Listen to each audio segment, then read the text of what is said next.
Seguimos entonces con autores medievales. En este caso pasamos a Tomás de Aquino, que es a todas luces uno de los autores más importantes para la filosofía medieval, digamos, de corte cristiana, por decirlo de alguna manera. Recuerden que la filosofía medieval se nutre mucho de la filosofía antigua y tiene dos vertientes. Por un lado está la filosofía cristiana, específicamente, que se da en paralelo con la teología católica, y también está la filosofía llevada a cabo por el mundo árabe, ¿verdad?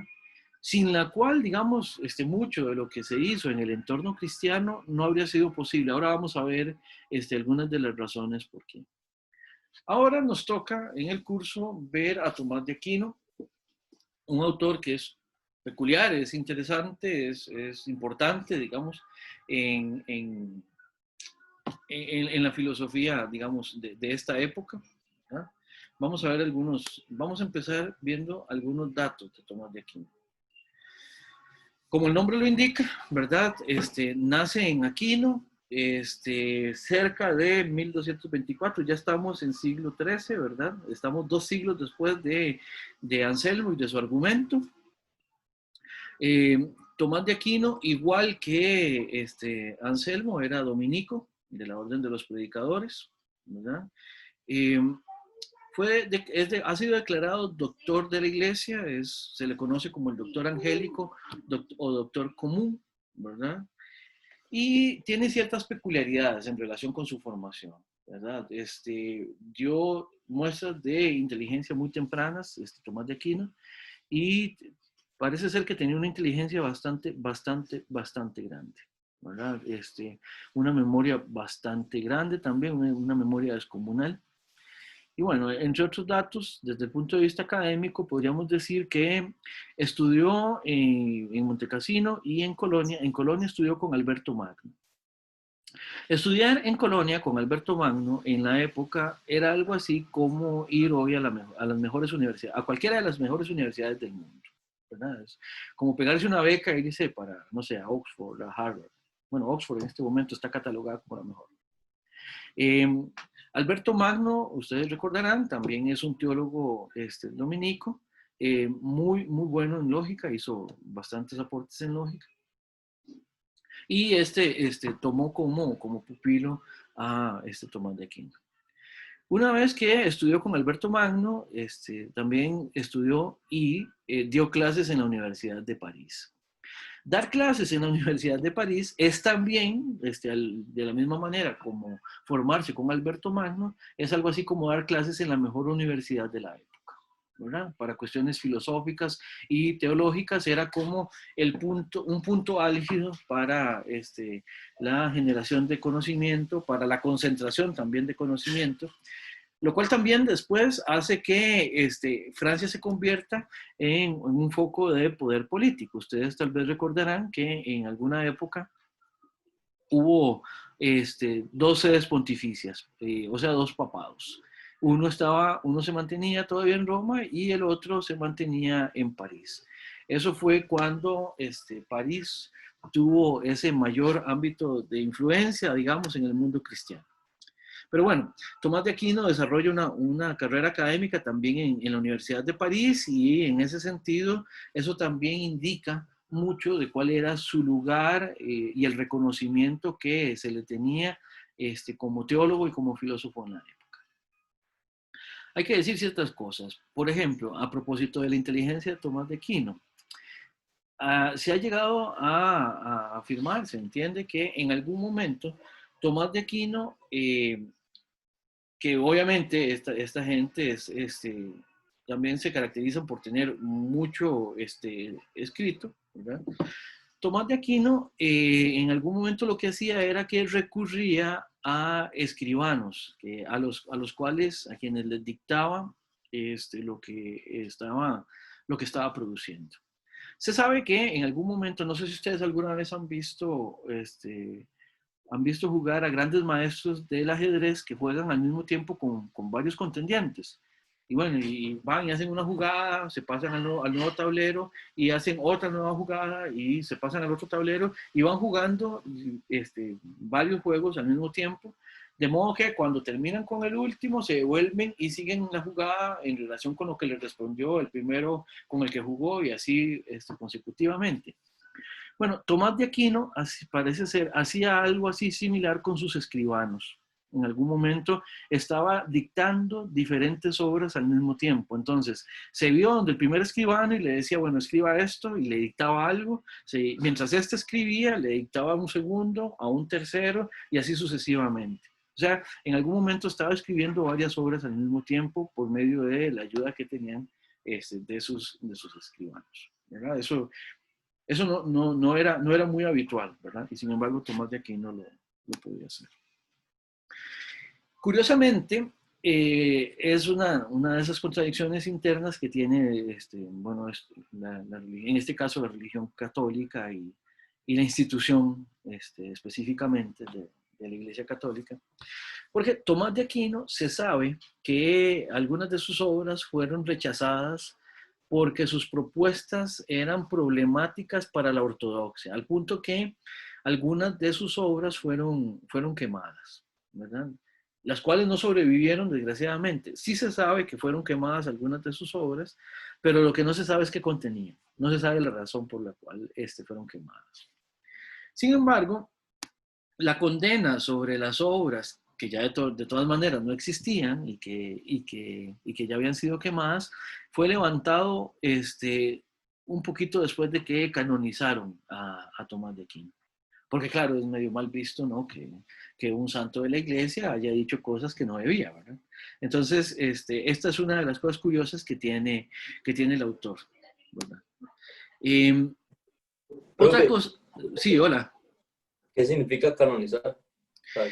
El canonizar es este proceso de la Iglesia Católica mediante la cual a una persona, por medio de procesos que van cumpliendo ciertos pasos, se lo hace llegar al reconocimiento, se le da el estatuto de santo de la Iglesia. Y Tomás de Aquino es un santo, ¿verdad? De hecho, generalmente a Tomás de Aquino y Anselmo de Aosta se los refiere como San Anselmo o Santo Tomás, ¿verdad? Yo tengo algún problema, digamos, con hablar de ellos como santos, digamos, es una categoría que no utilizo, digamos, generalmente yo no utilizo, pero por eso es que yo me refiero a ellos directamente con el nombre, ¿verdad? Pero de hecho me había surgido esa duda porque de verdad, yo las veces que he escuchado nombres de Santo Tomás de Aquino y San Anselmo, y sí me llama la atención de por qué no llamaba santo, pero tiene razón, un punto. Ya, es como sí, no, se les puede decir santos, total, es una noción que no tiene nada que ver con, a mí no me compromete absolutamente con nada, pero yo simplemente, pues nada más los llamo por el nombre, digamos, es una cuestión. Prefiero así. Ya, bueno.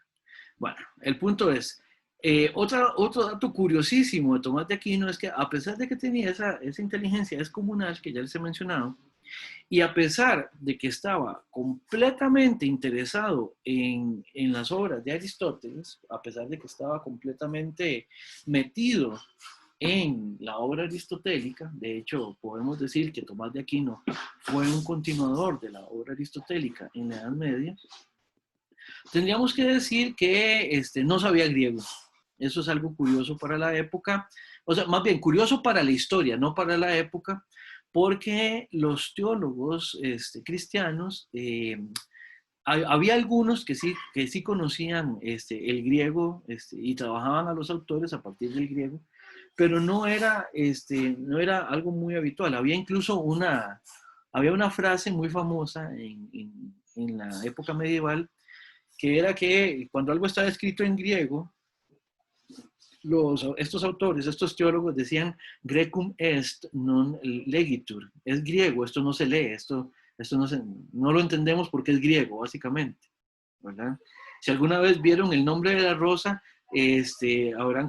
comprenderán, ¿verdad?, lo importante que era saber griego para un autor medieval. Tomás no conocía el griego original. Las obras de los filósofos clásicos, bueno, salvo por las pocas excepciones o por las minoritarias excepciones de autores cristianos que sí sabían griego, las obras de los filósofos griegos clásicos les habían llegado a los teólogos medievales europeos gracias a que los árabes sí conocían el griego clásico. Y los árabes que conocían el griego clásico y conocían el latín, hacían las traducciones del griego clásico al latín, o bien hacían las traducciones del griego clásico al árabe, y ya los autores cristianos que sí conocían el árabe, entonces hacían la correspondiente traducción del árabe al latín. Entonces, como ustedes comprenderán, hay aquí todo este tema de qué tan lejana es una traducción y de qué tan adecuada es, de qué tan adecuado es el trabajo a partir de una traducción, porque una traducción ya de por sí es una interpretación del texto original, ¿verdad? No, siempre es mejor en ese sentido, si alguna obra está escrita en un idioma que no es el que uno habla, siempre es mejor, y ya desde la época medieval eso se sabe, siempre es mejor trabajarlo directamente en el idioma. ¿Por qué? Porque hay ciertas sutilezas que en el mejor de los casos un buen traductor puede transmitir a partir de una muy buena interpretación, pero siempre será eso, una interpretación.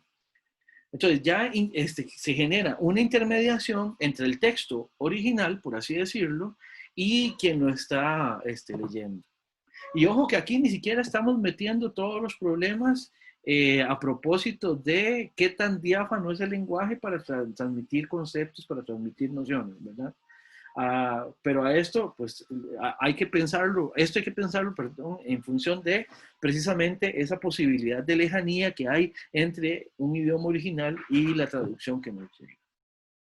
Por eso, ya que Tomás no sabía griego, se acercó a Guillermo de Moelbeke, ¿verdad? Dicho sea de paso, un averroísta latino, y le pidió que sí les hiciera una traducción, ¿verdad? En la que para Tomás,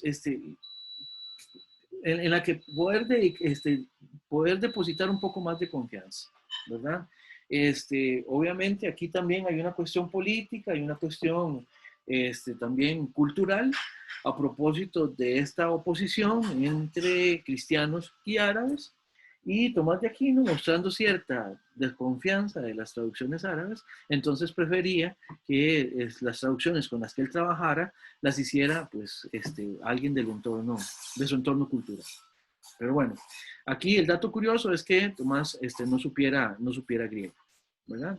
Aun cuando es un continuador de la obra de Aristóteles. Bien, hoy vamos a empezar a ver el texto de la Suma de Teología, de la cual vamos a ver apenas unos 3 artículos. Ahora, esos 3 artículos dan bastante contenido como para verlo. Si ustedes lo ven aquí en esta foto del índice que tenemos por acá, los capítulos de la Suma de Teología están divididos por lo que van a llamar en la época cuestiones. Cada una de estas cuestiones, podemos decir algo así, es como dentro de un tema, un problema específico, ¿verdad? Un tema, un problema específico que van a ir desarrollando en función de un procedimiento, una metodología que es completamente argumental. En este sentido, el procedimiento de Tomás tiene contenido teológico, tiene contenido filosófico y además tiene una metodología lógica, en el sentido de que los temas ciertamente los estamos tomando de una suma que es un compendio, ahorita lo vamos a ver, sobre problemas teológicos, ¿verdad? Primera cosa. Segunda cosa, en esa suma que es de un compendio de problemas teológicos, vamos a tener un problema filosófico que es a propósito de lo que vamos a entender a propósito de la existencia de Dios. Ahorita vamos a ver cómo. Estas cuestiones, estos temas, se van a dividir en artículos. que son, por así decirlo, abordajes ya más particulares a propósito de los cuales vamos a ir entendiendo los contenidos. Como les decía anteriormente, la suma es un gran compendio. Es un gran compendio. La idea es que en una suma hubiera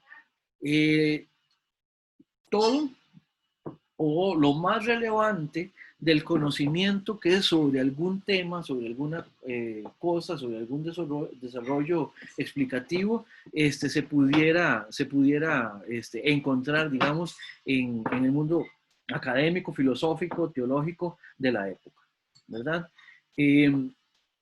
Hay muchas sumas, ¿verdad? Nosotros vamos a referirnos a la suma teológica específicamente, pero Tomás tiene un montón de sumas. Está la suma, por ejemplo, el mismo tema que vamos a ver nosotros visto en la suma de teología, lo pueden encontrar también en la suma contra los gentiles, por ejemplo, con un desarrollo un poco distinto, pero hay diferentes compendios que son todos ellos temáticos, ¿verdad?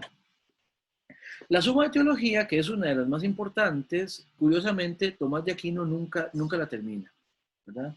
Porque parece ser que en una especie de arrebato místico tiene el Aquinate una revelación a propósito de la cual se da cuenta de que todo lo que ha venido reflexionando y todo lo que ha venido logrando alrededor del tema que está desarrollando es puramente paja. Paja como que se la lleva el viento, ¿verdad? Entonces, Tomás nunca terminará esta obra, ¿verdad? Después se le hacen algunos agregados, pero propiamente hablando es una obra inconclusa de parte de este. Ahora, veamos metodológicamente hablando qué significa esto de las cuestiones. En la época había un procedimiento que era lógico y además era retórico, que se llamaba las cuestiones disputatae. Las cuestiones disputatae son, por así decirlo, como una especie como de debate en el cual diferentes propuestas son ventiladas para ver cuál de las propuestas, por así decirlo, se puede imponer argumentalmente, digamos, sobre la otra. O sea, es como ir a un debate para presentar dos propuestas con argumentaciones distintas para dirimir, digamos, un conflicto a propósito de un tema determinado. Si en una cuestión disputata, alguien argumenta mejor, pues entonces su explicación, su argumentación quedará establecida como una mejor explicación a propósito de eso y por lo tanto desplazará las otras explicaciones, las otras versiones, las otras argumentaciones posibles o contrarias a propósito del mismo tema, ¿verdad? Tomás de Aquino aquí nos presenta entonces los artículos en función de cuestiones, ¿verdad? Cuestiones. O sea, este tema general que él está tratando de explicar, de teorizar. Ahora, esto no es una cuestión disputata porque Tomás propiamente hablando no está enfrentándose con otros autores, al menos no directamente. En este sentido, la cuestión es simplemente un tema sobre el cual Tomás va a presentar tanto las versiones que lo potencian como las que lo adversan. Esto es para generar un mejor entendimiento del tema que se está desarrollando.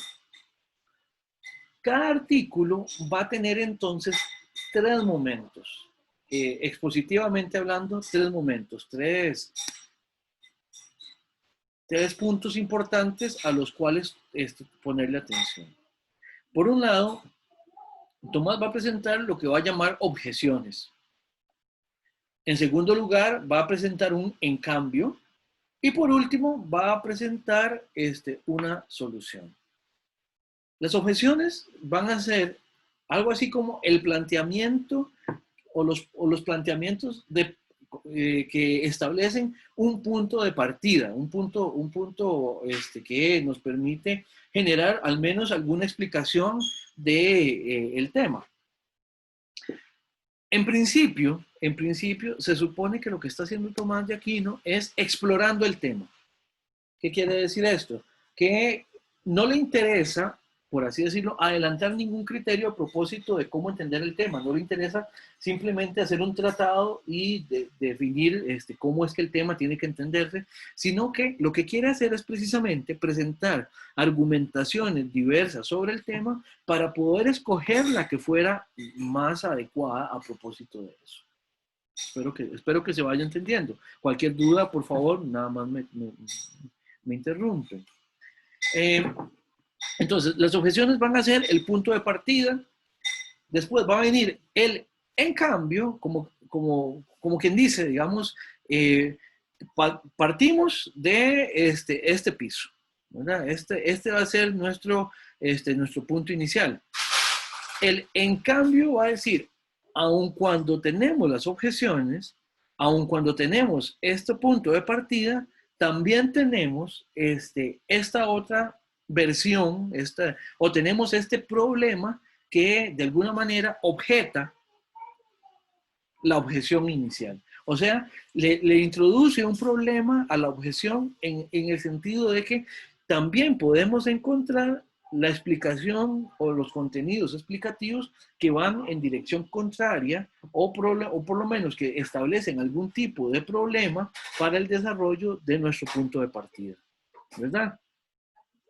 Y por último, vean que aquí se genera como una especie de tensión, hay una opugnancia entre lo que aparece en las objeciones y lo que aparece en el en cambio, ¿verdad? Para, en último lugar, introducir lo que Tomás de Aquino va a llamar solución, que es, de alguna manera, una explicación a partir de la cual esta tensión entre las objeciones y el en cambio se resolverían eventualmente, ¿verdad? Entonces, tenemos tres momentos y en cada uno de los artículos que vamos a ver con Tomás de Aquino, vamos entonces a ver estos tres momentos operando. No sé si hay alguna pregunta hasta este momento. Obviamente aquí estamos hablando bastante en abstracto. Hay que verlo también una vez que ya le introduzcamos algún contenido a cada uno de los artículos. Profe, por favor.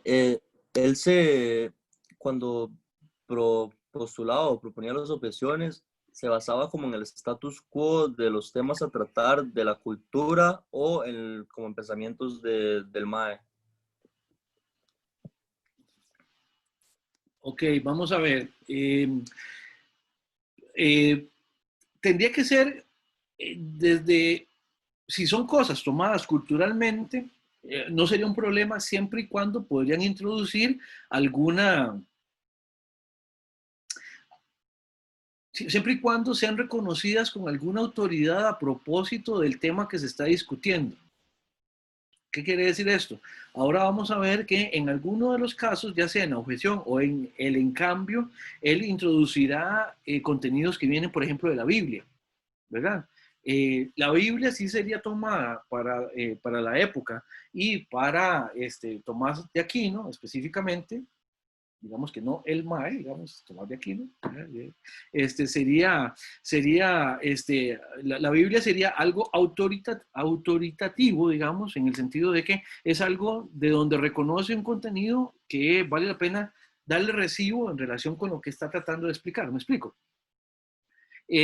No así, digamos, con alguna otra explicación que podría venir de alguna otra fuente. Digamos, muy probablemente no sé, tal vez, no sé, se me ocurre ahorita que, por ejemplo, un refranero no sería una fuente de información válida para algunos temas. ¿Me explico, Flores? Sí, sí, claro. Entonces, en ese sentido, ¿verdad? Depende de el nivel de legitimidad que tiene la explicación, obviamente. Okay. Y él empezaba las objeciones postulándolas para o sea, con el fin ya desde a priori de resolverlas, o nada más para investigar si estaban correctas, o siempre pensaba que estaban falsas y ocupaba como algo mejor. En principio se supone que lo hace para investigarlas. O sea, vamos a ver, en ese sentido, las objeciones y el encambio serían hipotéticos. Sin embargo, es muy fácil, cuando uno ya va en el desarrollo de la obra, ver más o menos cuáles son a las que Tomás ya de una vez les va metiendo el hombro, ¿verdad? Eh, y por razones obvias, ¿verdad? Entonces, sí, son hipótesis de trabajo, Flores. En ese sentido, lo que está es evaluando, Tomás de Aquino está evaluando cuál de ellas sobrevive, digamos, argumentalmente. Ok, pero otra pregunta que tengo es como si las obras que se quemaron de Tomás, ¿se sabe el año en que fueron o qué se conoce de ellos aparte de que se quemaron? Eh, bueno, habría que preguntarle a algún especialista medievalista, ¿verdad? Parece ser que fueron. No, aquí lo que tengo, lo que tenía la noción de que tenía aquí un dato. No, él fue canonizado en 1323, como verán, bastante tiempo después incluso de su muerte, ¿verdad? Como 50 años después de la muerte, como quien dice ya, como para que nadie se acuerde, ¿no? Entonces, no sé si habrán sido quemadas todas en un solo momento o si habrán sido quemadas en distintos momentos. Sí, no sé, Flores. Sí. Ahora, es que, Esa explicación se la quedo bebiendo. no, tranquilo, es que lo decía porque con la suma teológica que el maestro, que tomaste de escribirla, y porque toda la revelación, no sé, me podría imaginar que él pasó a escribir un libro ahí con la revelación que tuvo y que fue controversial y que la iglesia dijo, ah, no, esto no, se quema. Pero no sé. Sí, no sé, me imagino que la quema de los libros fue anterior incluso a la suma de teología. Si usted lo ve, en la suma la empieza por ahí de 1267 y como la deja inconclusa, entonces uno le da como que lo último lo estaba haciendo todo, o lo dejó inconcluso al punto de que se murió sin concluirla, ¿verdad? Por eso ponemos aquí 1274, que es la fecha de muerte, ¿verdad? Es el año de muerte de Tomás. Eh, entonces, como lo ve, la suma de teología es una obra tardía, es una obra de madurez, de final de su vida. Sí, Entonces, podríamos decir que no, que más bien las obras que sí, las sí, quemaron se tiene las sentido. quemaron antes de esta. Ah, sí, tiene sentido. Pero ya. Sí, sí, pura vida, no, muchas gracias, muchas gracias. Bien, si no hay otra pregunta, entonces podemos pasar al primer artículo para ver más o menos cómo nos va cómo nos va con este. Eh, y vamos a ver, creo que por lo menos vamos a poder ver los dos primeros artículos y tendríamos que dejar probablemente el tercer artículo, que es el más importante, para el inicio de la siguiente clase, lo cual no es un problema. Pero bueno, vamos a ver. Entonces, como les decía, empezamos con el artículo. ¿De qué trata el artículo? El mismo Tomás lo va poniendo en los títulos, ¿verdad? Lo pueden ver acá, incluso en latín, ¿verdad? De Deu and Deus sit, ¿verdad? De Dios sí es, sí existe, ¿verdad? Y, perdón, como lo verán aquí en latín, utrum Deum esse sit per se notum. Si el ser de Dios es evidente, es notorio, ya por sí, ¿verdad? Eso lo traducen así, como de si Dios es o no evidente por sí mismo, ¿verdad? Eh, Tendríamos entonces esto como tema. Lo que queremos evaluar con este artículo es si Dios, si la existencia de Dios es o no evidente, ¿verdad? En las objeciones vamos a partir del hecho de que Dios es evidente por sí mismo. Entonces, esto es lo que queremos plantear con las objeciones, ¿verdad? O sea, vamos a plantear cuáles serían los argumentos para decir que efectivamente Dios es evidente. Entonces, empecemos por la definición. Algo es evidente por sí mismo cuando lo conocemos connaturalmente, ¿verdad? O es evidente por sí lo que conocemos connaturalmente. Vamos a ver. En este sentido,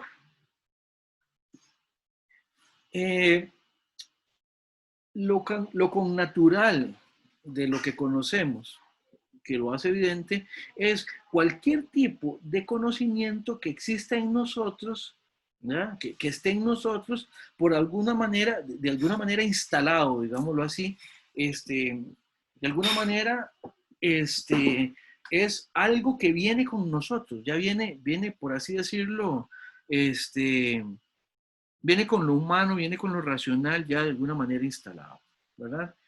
Vea, por ejemplo, el primer ejemplo que da Tomás de Aquino a propósito de algo que se conoce naturalmente son los primeros principios de la demostración, que son básicamente el principio de no contradicción. ¿Se acuerdan de esto? Ahorita arreglo esto, este paréntesis debería estar acá. El principio de no contradicción que habíamos visto con Aristóteles, que no es el caso que algo sea y no sea al respecto de lo mismo, según lo mismo y al respecto de lo mismo. Se acordarán de eso, que ya lo habíamos visto incluso desde las clases de nociones generales, cuando iniciamos el semestre. El segundo es el principio de identidad, según el cual toda cosa es idéntica a sí misma, y podríamos decir que cada cosa es solo idéntica a sí misma. Y el tercero, el principio del tercero excluido, o bien A o bien no A, ¿verdad? Y además habría que agregar aquí o bien A o bien no A y ninguna cosa intermediaria entre A y no A. ¿Se acuerdan de estos tres principios? Ya los habíamos visto. Bueno, parece ser que para la explicación de Tomás, partimos del hecho de que estos principios mediante los cuales entendemos las cosas, mediante los cuales hacemos explicaciones de las cosas y mediante las cuales podemos tan siquiera después poder darle a las cosas un lugar en cualquier teoría, estos principios son están connaturalmente presentes en nosotros, ¿verdad?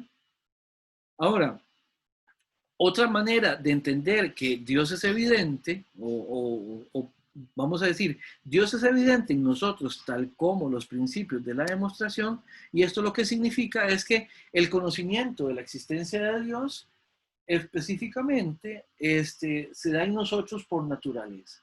O sea, vamos a ver, es natural que los seres humanos entendamos que Dios existe. ¿Ya? Por ser natural entendemos que es lo más natural, es lo más normal. ¿Ya? Y en ese sentido, vean que aquí, a propósito de la pregunta que nos hizo ahora Flores, ¿de dónde toma Tomás de Aquino este contenido? El contenido de que Dios existe como un contenido que nosotros traemos ya instalado por naturaleza, lo toma de Juan Damasceno, que fue un teólogo anterior a él, ¿verdad? En este sentido, vean que es una figura de autoridad, otro teólogo, otro filósofo también, que postula el hecho de que nosotros tenemos algo así como el conocimiento connatural de Dios. Y obviamente ustedes recordarán de dónde toma Tomás de Aquino estos primeros principios de la demostración. Los primeros principios de la demostración son de Aristóteles, ¿verdad? Entonces, menuda parva de fuentes de autoridad, ¿verdad? O sea, por un lado Aristóteles y por otro lado otro teólogo, otro doctor de la iglesia. Entonces, esto de alguna manera es como decir, vean, tenemos dos buenas fuentes de información para decir que a partir de la definición de evidente, pues vamos encaminados a propósito de la existencia de Dios. Ahora sí, vamos a ver otra cosa. Las cosas que son evidentes por sí mismas son aquellas que con solo enunciarlas podemos entonces entender de qué es de lo que se trata. ¿Ya? Solo con mencionarse se identifican, dice Tomás. O sea, con solo mencionar el concepto tenemos completa seguridad de a qué es a lo que nos estamos refiriendo. ¿Ya? Por ejemplo, este principio según el cual el todo es mayor que su parte, ¿verdad? Que para la época de Tomás de Aquino se tomaba como una proposición necesariamente verdadera, cosa que ya hoy no, pero en aquel entonces la proposición el todo es mayor que su parte, era algo que era evidentemente cierto. No era posible que tuviéramos una totalidad que fuera, que no fuera mayor que alguna de las partes que lo componen, ¿verdad? Eh, y aquí lo que podríamos encontrar entonces es también el argumento de Anselmo, según el cual solamente con decir el término Dios y con definir el término Dios, ¿se acuerdan de Dios como aquello mayor que lo cual nada puede pensarse? A partir de ahí, Anselmo dice, vean, si Dios es aquello mayor que lo cual nada puede pensarse, necesariamente tiene que existir. ¿Qué es lo que está, cómo podríamos explicar esto de otra manera? Bueno, lo que podríamos decir es que Anselmo lo que está proponiendo es que la existencia de Dios es evidente y se evidencia a partir de la definición que de él damos. ¿Lo ven? ¿Se entiende esto?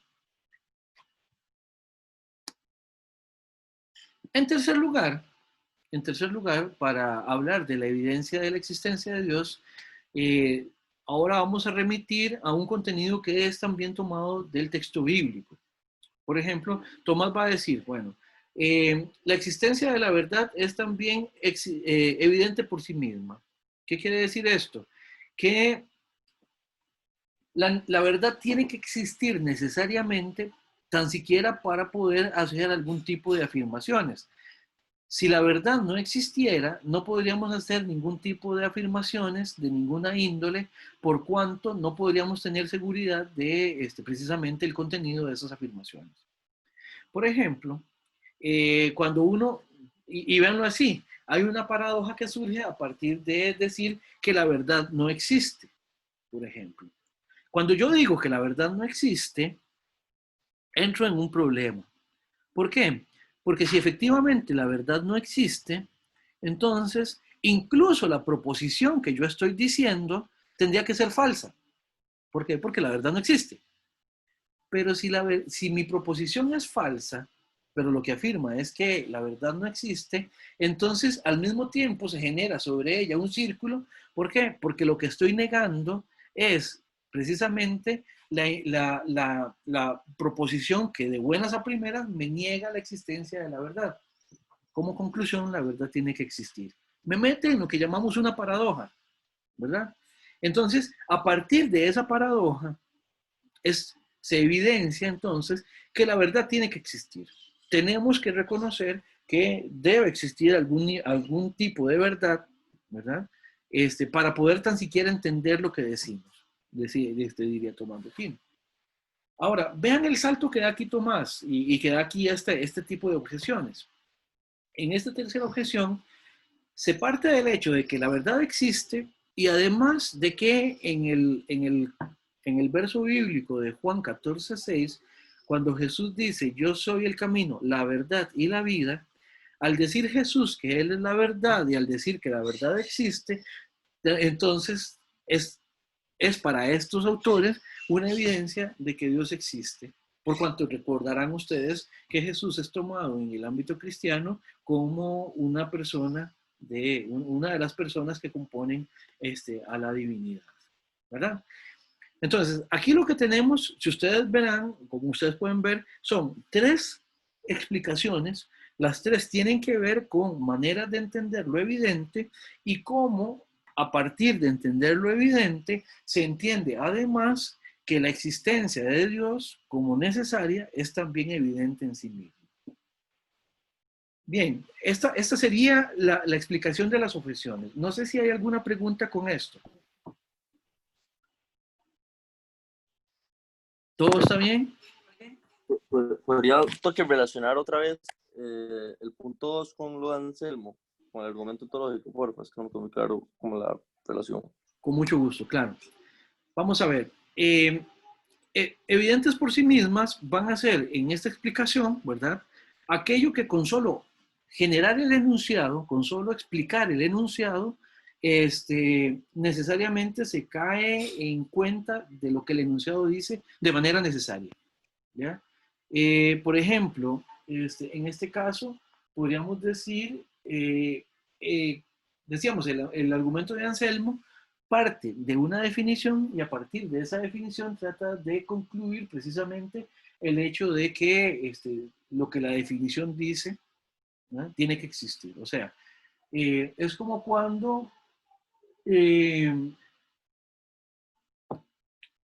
cuando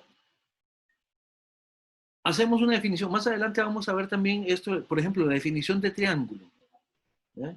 La definición de triángulo es algo que decimos.